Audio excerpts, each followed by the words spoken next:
మోసకారి మిత్రుడు. కష్టాల్లో ఆదుకునేవారే నిజమైన స్నేహితులు.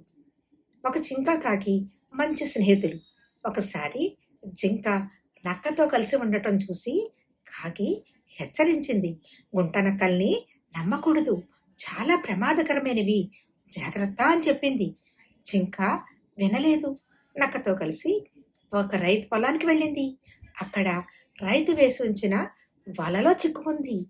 గుంటనక్క వెటకారంగా నవ్వుతూ జింకను చూసి ఇలా అంది, ఇప్పుడు రైతు వస్తాడు, నిన్ను చంపుతాడు, నీ మాంసంలో నాకు వాటా దక్కుతుంది అని అంది. జింక ఆవేదనతో ఏడవటం మొదలుపెట్టింది. మిత్రుడైనటువంటి కాకి అక్కడికి వచ్చింది. మిత్రమా, బాధపడవద్దు, చనిపోయినట్లు నటించు అని ఉపాయం చెప్పింది. జింక అలానే చేసింది. నక్క గట్టిగా అరవడం మొదలుపెట్టింది. రైతు అక్కడికి వచ్చాడు. చనిపోయినట్లు ఉన్న జింకను చూసి సరిగ్గా ఉన్నదో లేదో విషయం తెలుసుకోవడానికి వలని పైకెత్తాడు. జింక వెంటనే అక్కడి నుంచి పారిపోయింది.